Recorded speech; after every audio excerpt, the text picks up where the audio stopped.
Well, it's Wednesday, and you all know what that means. If you probably know right about now, Stardom, as you know, had their latest New Blood show, New Blood 22. This one features the main event, the New Blood Tag Team belts on the line.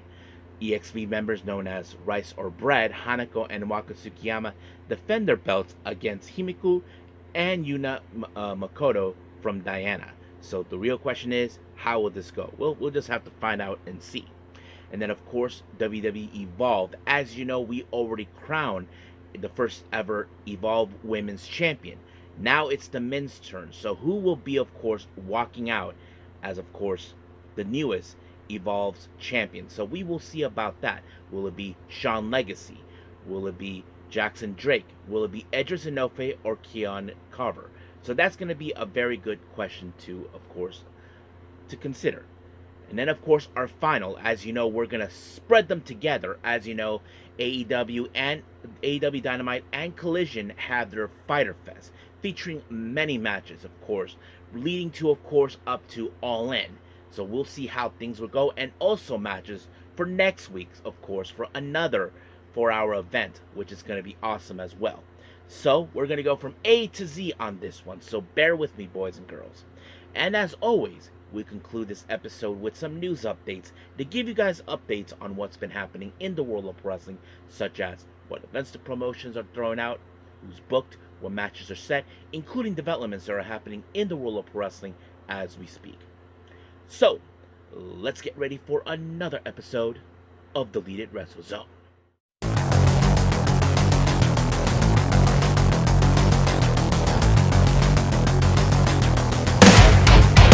Are you ready? Get up, get up! Get up, get up! Get up, get up! Get up, get up! Get up, get up! Get up, get up!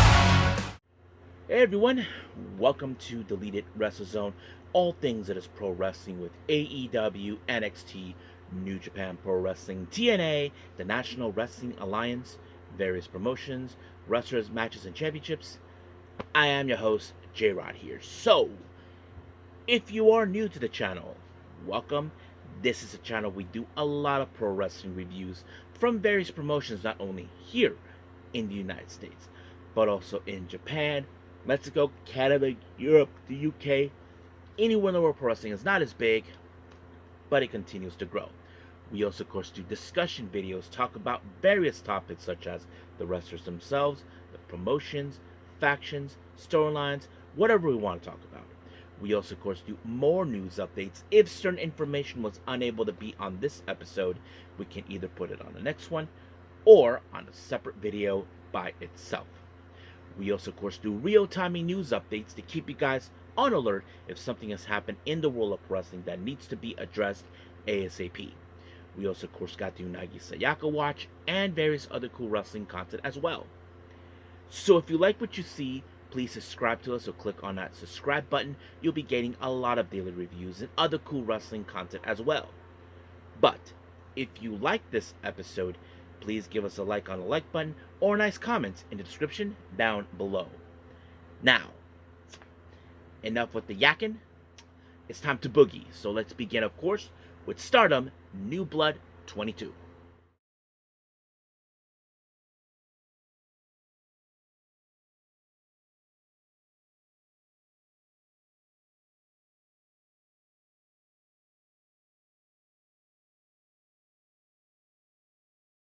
Okay, Stardom New Blood 22. This is their much recent show they just put out, and this took place at the Tokyo Square Itabashi. Now we begin with our first match. We have, of course, the newest rookies, Kikyo Furusawa and, of course, Emma Furushima. They take on, of course, the Cosmic Angels' younger members, Sayaka Kurara and Aya Sakura. Now, of course, many of you would think in some capacity, just by listening to who are involved, that most likely is the Cosmic Angels going to win. You most likely would, because we know that many people are hoping that these two would definitely get the New Blood Tag Team belts, which is championships they deserve to win. We know they'll probably do it, but the question is, it's only a matter of time until that happens. But it was, of course, Aya Sakura who picked up the win when she applied, of course, a buzzsaw kick to Emma right there, right in the face, and just like that, 1, 2, 3, it was done. Now, our next match, we have Asuka Goda taking on Yuria Him. Now, this was a very interesting match. Now, Yuria Him, as you know, is basically, she's been wrestling for quite some time now. Not like, of course, the recent two we just discussed, but she's growing up consistently. But if you guys noticed, she did a move that only one person has done it.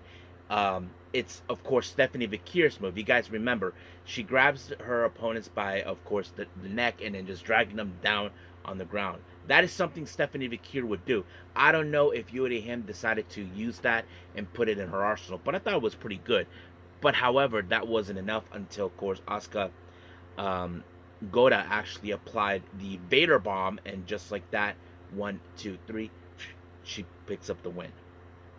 Our next match, we have Debbie Cattell, who many of you know, she has been wrestling with here in Japan, mostly been appearing in promotions like Diana and SEAdLINNNG, Marvelous, that sort. She faces against Akira Kurigani. So basically, Kurigani, we know she is tough because she learns from Suzuki a lot, since she is one of the toughest individuals we know. But of course, like any other match, we did see Debbie Cattell did an underhook face plant, and just like that, 1, 2, 3, it was over. Next, we have a three-way tag team match. First up, we have Hate members Fukigen Death and Azusa Inaba versus Saran and Honoka versus God's Eye members Rani Agami and Hina. Now, of course, when it comes to Hate, we all know their tactics. They like to cheat their way through. They like to soften up their opponents outside the ring using weapons, that sort of thing. But that did not allow them to pick up the win because, of course, in this case, it was Hina who picked up the win when she applied the Ghetto Clutch onto Honoka, and just like that, 1, 2, 3, it was over. Our next match, we have Nanami versus Rian. Now, those who know Nanami, she is from the promotion Diana, and also she is a member of God's Eye as well. Basically, she is one of the other people from the group, but she will show up whenever she's needed. And of course, this was a huge deal for Rian. As you know, recently Rian has not been in a good place because, in a way, she felt that she was cheated out due to the fact that Akira Kurigani was the one who, of course, defeated her. Because for those who know this, Rian debuted before Kurigani, and of course, that felt like it should have been her winning. And of course, she did participate in the Master and Discipline match at the Sayuri Anu and Natsupoi's event. And of course, she did pretty good, but we know she learned from one of Natsupoi's teachers. But however, the match was incredible. I mean, she did put up a hell of a fight, but unfortunately, that wasn't enough until Nanami applied a diving body press on her, and just like that, 1, 2, 3, it was over. But during the post-match promo, I don't know exactly what Nanami told her to Rian, but all of a sudden Hina shows up, and she wanted to give her an opportunity for the future belt. However, someone kind of objected to it, saying that she hasn't even picked up a win yet. Kurigani, as you know, we know she picked up the win against Rian once before. So basically, she felt she should be the one to challenge her. But Hina came up with the solution that these two, Rian and Kurigani, will face off each other. Whoever walks out will challenge her for the future belt. So we'll see how things will go from there. Now, our main event is the New Blood Tag Team belts. We have Yuna Makoto and Himiko versus Rice or Bread, Hanako and Waka Tsukiyama. They haven't recently been defending these belts recently. I'm guessing they were looking for challengers. But of course, we all know what kind of exactly Waka and Hanako they actually are. Hanako's strength, Waka's how she has evolved from when we first saw her as the lovable loser that we loved so much, and now she has grown a little bit more than we expected. But of course, in the end, it was Hanako who picked up. It was Waka who applied a submission move onto Makoto, and just like that, it was over basically. And of course, there was a post-match promo. I don't know what Hanako said to her opponents, but I'm sure they gave a sign of respect. However, right before the entire lineup for the event showed up, Yuria comes out and issuing a challenge for the New Blood Tag Team belts. But the obvious question we ask ourselves, okay, if she's challenging, who is her tag partner? Well, she wouldn't say who, but that's a good question. Now, I want to put this out. Recently, I've been noticing that Yuria Him has been practicing with stars. Now, some people would probably think, is there a possibility that Yuri Him could join Stars? I mean, people would think that she probably joined EXV since she has been teaming up with them. Some others were saying with Cosmic Angels. Well, I would say, in my opinion, she could either land with EXV or with Stars. One of the two. But we'll see what happens. And of course, the entire night ended with the entire lineup being there, and just like that, it was over. So that's pretty much what happened during New Blood. So we'll see what happens in the next one. I don't know when the next Stardom event will happen, but I'll keep you guys apprised of that. But as of right now, let's move on to, of course, our next review, and that is, of course, WWE Evolved.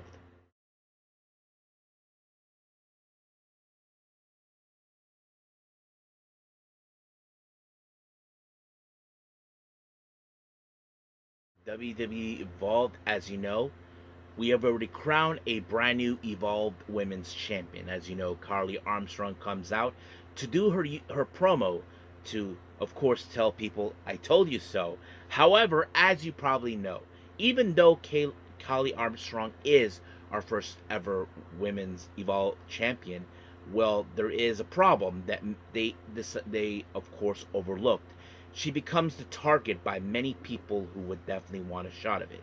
Well, Zeta Steel seems like she's interested in that, and she's not the only one. So was Nikita Lyons. Now, many of you may remember or not, about a couple of weeks ago, Nikita Lyons was given the opportunity by the Prime Minister Evolved, Stevie Turner, to participate in the Fatal 4-Way, but Nikita Lyons declined. She's saying, I'd rather challenge whoever becomes the first ever.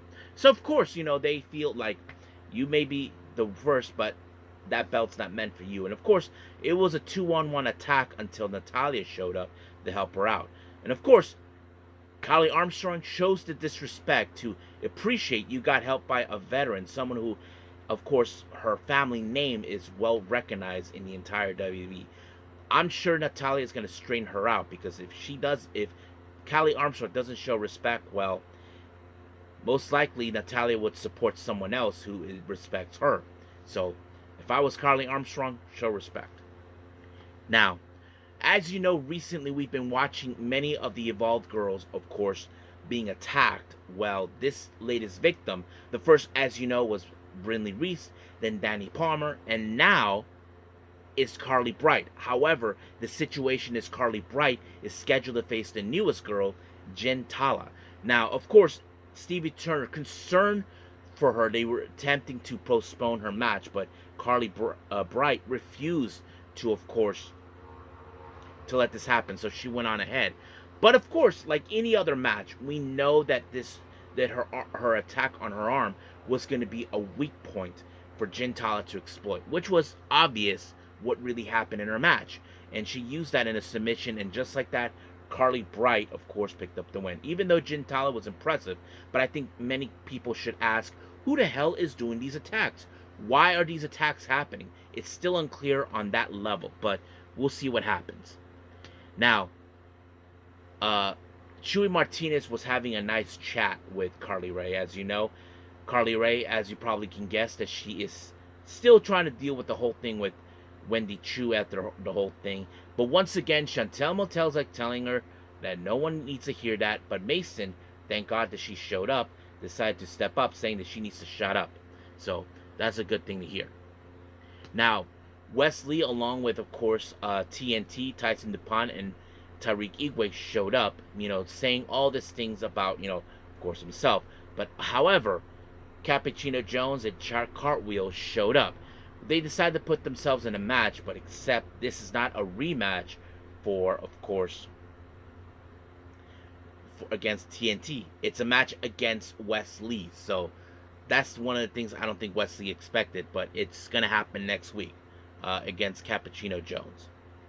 Now, before our main event, we did see Javon Evans making his play. So the real question is what he was doing there. Well, he did stated that he wants to watch and present, of course, the first ever men's Evolve champion. So that's going to be one thing that we definitely will see.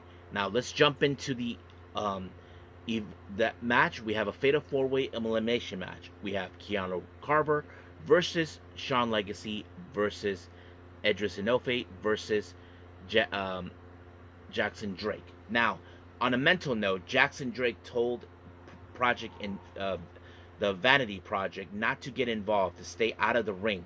He wanted to do this on his own because this was a lifelong dream for him. So he feels he cannot let this slide in a way that it would ruin him. So he did.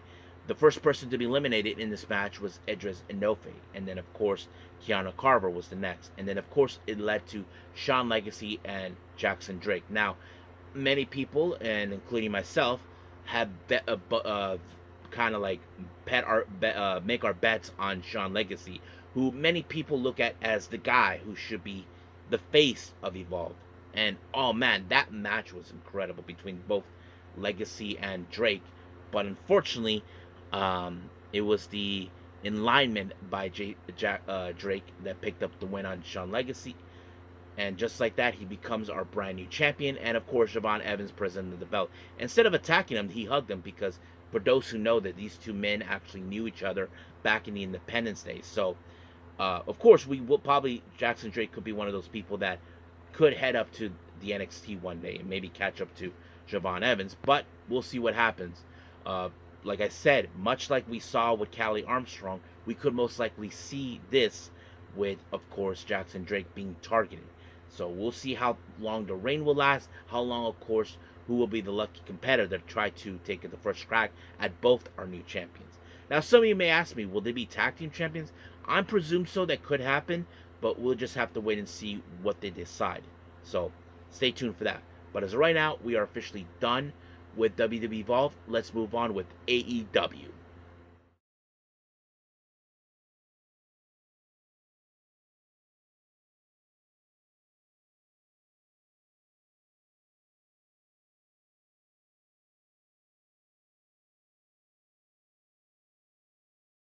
Okay, AEW Fyter Fest.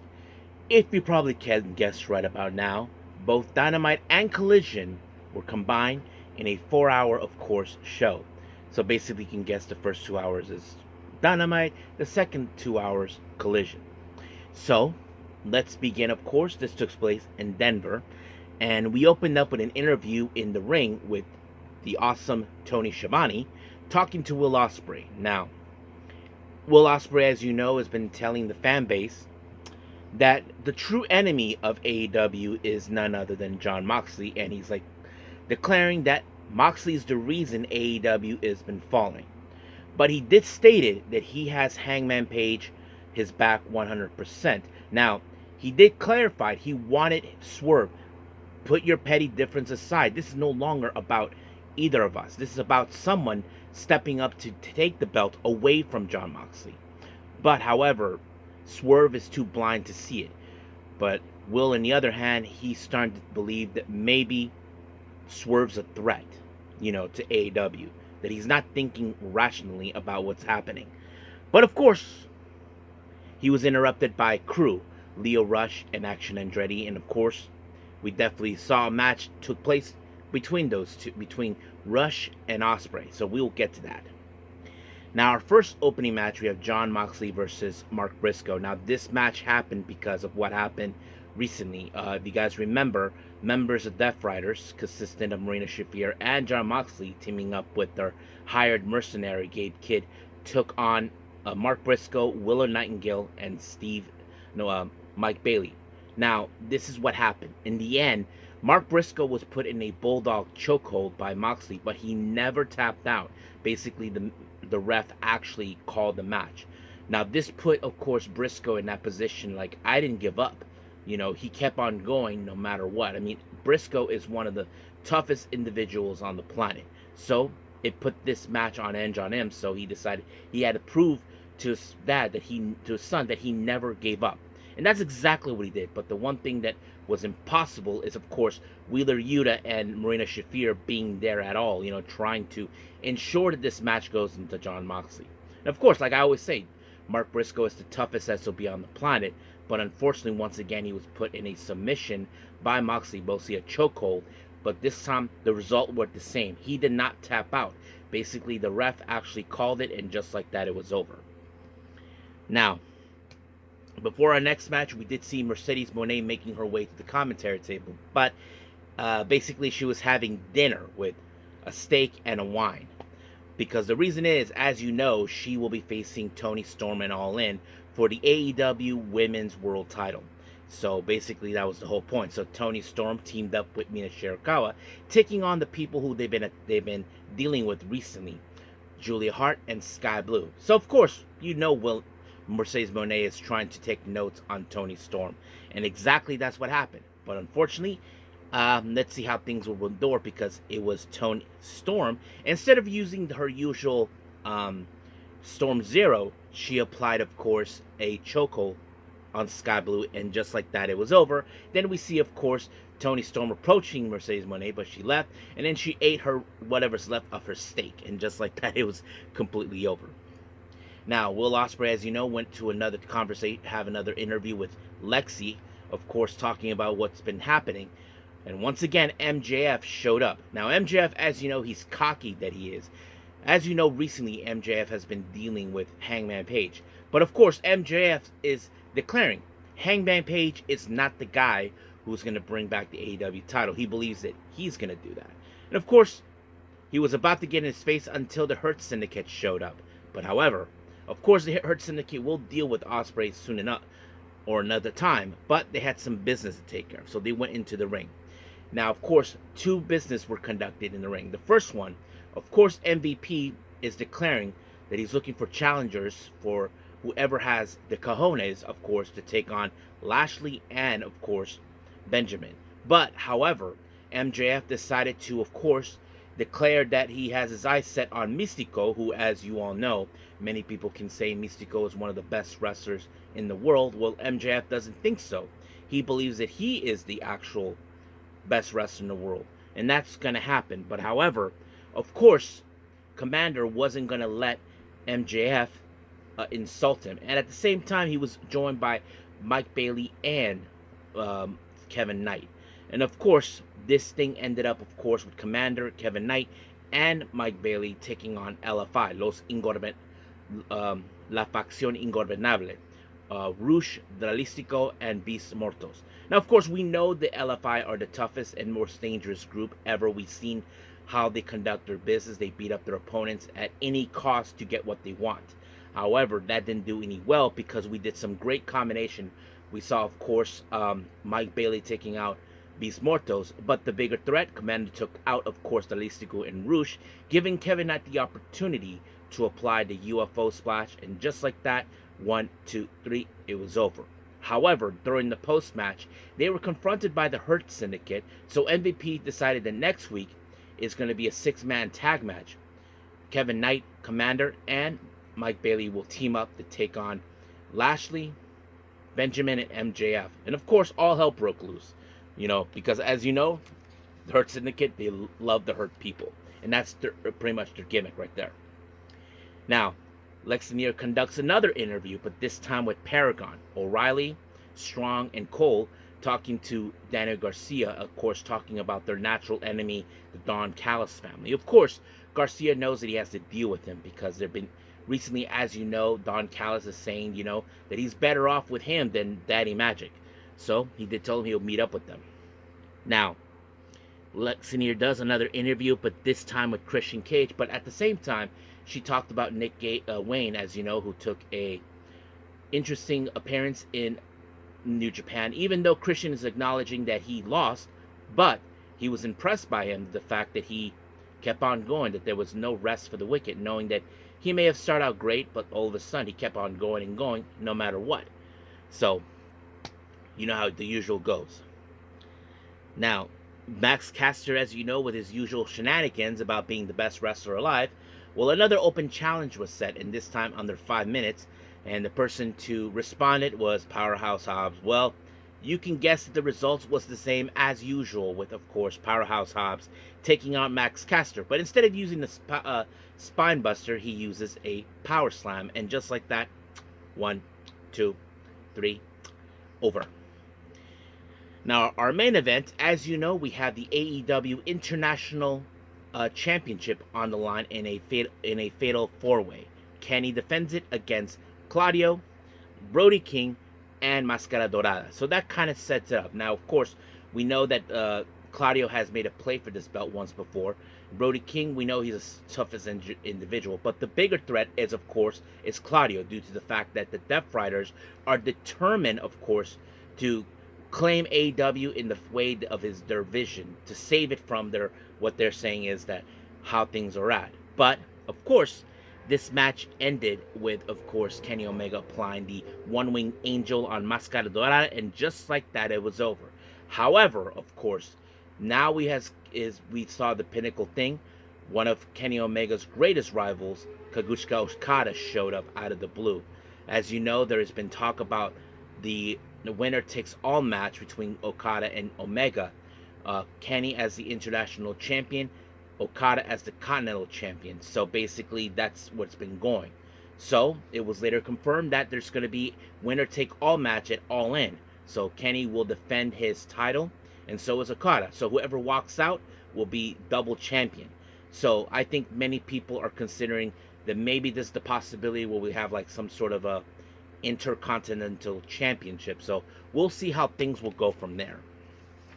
Now, Ricochet, as you know, did a video promo, but he did pointed out he is not there to wrestle. He's there to scout, because recently he did talk about, of course, scouting for potential talent that would be siding with him. So that's what exactly he's going to do the entirety. So we did not see him. Now, our next match, we have Will Ospreay versus Lio Rush. Now, of course, we know these two men are talented. They're excellent with high spots. But, of course, Will Ospreay has to have eyes in the back of his head, because Action Andretti was going to be there. But, however, it was Ospreay who took out Lio Rush with, of course, the Styles Clash. And just like that, it was over. 1, 2, 3. It was done. But, of course, we did see Action Andretti attack Will Ospreay, but Hangman Page showed up, to help him out. Basically, trying to show him that he appreciates the support. But he did make it clear in the post-match promo that he has no intentions of working with Swerve. But, of course, because of his presence, he is a constant threat to Jon Moxley. So the Death Riders decided to take him out before he actually meets him in All In. But luckily, Will Ospreay showed up. And, of course, the Death Riders went on a full-on retreat. Now, Lexi Neer conducts another interview with Don Callis' family. Of course, as you know, they'll be dealing with Paragon and Daniel Garcia soon enough. But, of course, his issues Don Callis having, as you know, these Snake of the Grass, of course, has his issues with Bandito saying that he cost them money. But at the same time, he did reveal there is a brand new member in the Don Callis family, and this person was, surprise, surprise, I did not expect it, and that's Hechiseto. So it would make sense why. I mean, Hechiseto is one of the most popular wrestlers in Mexico, and of course his ability as a technical wrestler is exactly the kind of thing that Don Callis' family has. So as you know, it's like he has every talent from anywhere in the world. I mean, you got Kyle Fletcher, Australia, Takeshita from Japan, Alexander from Canada. So you can guess how that goes. So we'll see those guys a little later. Now, we did see, of course, Atlantis Jr. and Templario teaming up to take on FTR. As you know, the FTR insulted, of course, the Spanish culture. And, of course, we would have assumed that this match, Atlantis Jr. and Templario would have got their little payback for what they did. But, however, Dax was able, of course, to ensure that he pulled Templario's leg. And just like that, Cash Wheeler picked up the win by pinfall. Of course, making their statement known that they are the best tag team. Now, we did see the Don Callis family, Hechiseto, Konosuke Takeshita, and Kyle Fletcher taking on Los Outrunners and Bandito. Now, of course, we saw some amazing moments in this match. Of course, Don Callis has issues towards Bandito, but of course they put up a hell of a fight until, of course, Kyle Fletcher initiated the final move when he took out Turbo Floyd with the Brainbuster, and just like that, 1, 2, 3, it was over. Now, in the backstage, we did see Penelope Ford and Megan Bayne. As you know, they're proud they took out Harley Cameron, but now they decided to take out Anna Jay. And they were about to toss her, of course, out in the stage area through a table until a familiar person who we haven't seen since a while, Ty Mello, is back. And this time, just like that, it was, as you all know, Ty Mello and Anna Jay have a strong friendship. They date back during the, what was it? The Daily Place days during the pandemic, and they became really good friends. So it's a good thing that Anna Jay had a friend behind. And of course, we did find out a little later that Anna Jay and Ty Mello, better known as Ty J, will team up once again to take on Megan Bayne and Penelope Ford next week. So I'm looking forward to that. Now, we did see an interview with Lexi talking to Anthony Bowens. Well, it seems that Anthony Bowen, as you know, has been making plays of his own. So now he's considering now to take on Kyle Fletcher. So basically, he's trying to step up his game a little bit. So we haven't heard anything what, of course, what Fletcher would say. But I'm sure Don Callis has nothing to worry about. He's probably say he's just another obstacle for the Protostar. Now, Ricochet made his way to the commentary table because he's keeping an eye on the next match, which is the ROH World Television title. We have Sammy Guevara versus Lee Johnson versus AR Fox versus Nick Wayne. So, of course, it seems like from what I saw, Ricochet had his sights set on AR Fox. I'm not sure. He doesn't trust Sammy, all this other stuff. But it was a pretty good match. But, however, Nick Wayne was able to pick up the win when he applied the Prodigy drive onto AR Fox, and just like that, 1, 2, 3, he retained the belt. Now, as you know, we saw her last week make her presence known. Tekla, of course, making her in-ring debut as she appeared and attacked Jamie Hayter. Well, she took on Lady Frost. And of course, Tekla, as you know, very a dangerous individual.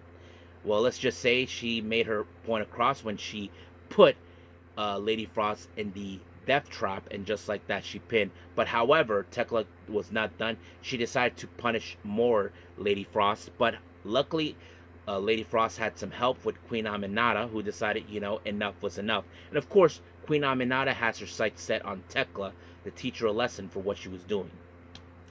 Now, our main event, we have the members of the Don Callis family, RPG Vice, Rocky Romero, and Trent Beretta, along with Lance Archer and Josh Alexander. They take on Danny Garcia and Paragon, O'Reilly, Strong, and Cole. Now, of course, there was going to be a lot of crazy moments. And, of course, Don Callis talking way too much. Someone needs to tell him to shut up, Of course, and there was some great moments. But it was Adam Cole who picked up the win when he applied the boom onto Rocky. And just like that, it was over. So the Don Callis family will appears now. They have a new enemy. But don't forget, of course, Kyle Fletcher, I'm sure he has a sight set on the TNT title, which, of course, that match ended in a disqualification, thanks to, of course, Josh Alexander.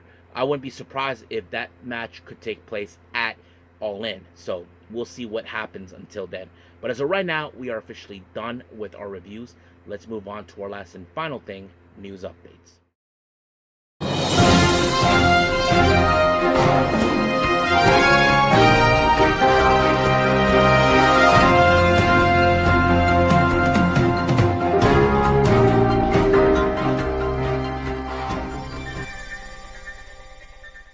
Welcome to our news update. So let's begin, of course, with upcoming events. As you know, Wrestling Revolver will be making their presence known in Texas for the Texas Title Tournament on the 28th of June.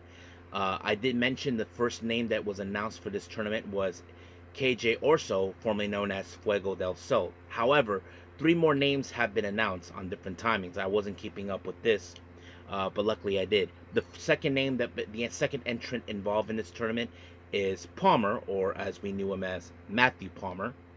Then we have Bert Vixen and then finally Brick Savage. So these are names that are already now officially part of the Texas title tournament. I'm sure we'll be expecting more soon. And then finally, as you know, Sparky Yoshi Puroresu will be Spark Yoshi of Puroresu of America will be in Texas as well on June 29th at Redford, Texas. They just announced for the Ignite Texas event, Maya Ward will participate. So there will be names that continue announcing this event as we get closer. Now on to developments here. As you all know, Zoey Stark was injured during an episode on Raw. Fightful Select reports that she is expected to return before the next WrestleMania in 2026. So it's going to be a long time. But I'm hope that she does get better, she recovers well, and she's rehab better. I'm sure that's what everybody expects. It was later revealed on SEAdLINNNG that there is a brand new wrestler who made her debut, but she is not a native from Japan. She is from Denmark, from my understanding. Her name is Madison Marley, and she just recently made her debut. According to what the information was saying, she's been training at the SEAdLINNNG dojo, I believe, for the last 3 months. So it's great to hear that they've been training other people that are outside of Japan, and we know this has been known to do that. So not much has been said about her, but I can't wait to see what she can do in the ring. Karrion Kross. This was a very interesting report coming in. There's been talk about, of course, that Karrion Kross's contract with WWE is coming to an end. However, another interesting development revolving about that. It appears that WWE has never contacted Karrion Kross about renewing his contract. So this is the second person we've seen so far that has been told that way. We already saw that with, of course, with Sarah Logan, aka Valhalla. Now Karrion Kross is that one of those another individual who will, of course, his contract will expire without renewing. So it's still unclear what's going to happen with him. But as I don't know about his wife, Scarlett, or girlfriend. I'm not sure about her exactly what's going to happen, but we'll see. Now, speaking of releases, as you know, back in right after WrestleMania, there was announcements of releases from WWE. Well, one name in particular talked about what happened when he was informed he was released, Javier Bernal. Well, Javier Bernal, as you know, was one of the few reasons they released. He actually gave his reaction to what happened. Apparently, he was taking a shower, and of course, when he was getting his hair done, he got a call from someone in WWE informing him that he was released. And of course, he did not take the news lightly. He was, of course, talking about how he felt that Booker T and I forgot who else gave him props of what he was been doing in the ring and all that. Like, he felt like everything he tried to do was all for nothing. But he wasn't the only one who was distraught over the fact that he was released. So is his wife, Tatum Paxley. Javier Bernal revealed that his wife was crying over the phone when she heard about his name mentioned as amongst the releases back in April. No, it was early May, I believe. And it's sad. I mean, it's sad that Javier Bernal is no longer there. His wife is still there. I don't know what's going to happen with these two. I mean, they're going to be working separately, I'm sure. But we'll see. I mean, it's sad. I feel bad for Javier. I mean, I know he's been trying to get himself back on track and all that, but it feels like it just made no sense for him. But I'm sure he'll try the next step, maybe try to reinvent himself. I'm not sure. I'm sure many people would definitely say he should go with AEW or TNA. I'd say for me, if I was Javier, go to the independents, do some work, try to reinvent himself, try to be a different type of character that I think maybe if someone would pay attention, either the WWE, TNA, or possibly AEW. But we'll see how things will go from him. I wish him the best of luck. Hope things will work out for him, and I'm sure that he and his wife will find ways to spend some time together again. So we'll see. As of right now, we are done, so let's just call it a day. Well, I hope everybody enjoys this episode. Coming up, as you know, as usual, we will have, of course, TNA and, of course, Ring of Honor. And don't forget, this coming weekend, we have Worlds Collide and Money in the Bank. So I may not do Money in the Bank. I'm considering just focusing on Worlds Collide, between the collaboration between NXT and AAA, and also TNA be involved. So that's going to be interesting to see. I can't wait to review that one. And of course, we have no Collision, as you know, because it was smart of AEW to not have Collision while a pay-per-view is happening. So um, let's see how things will roll up from there. We do know that it's going to happen again next week as well for 4 hours with AEW. But like I said, the priority for the next episode is TNA and Ring of Honor. If there's any other reviews I might do, I'll do those as soon as possible. For right now, we are done. And I'll say this, that I will see you guys in the next DWZ time. Same DWZ channel. I must bid all of you adieu. So, goodbye. And have a nice day. Bang.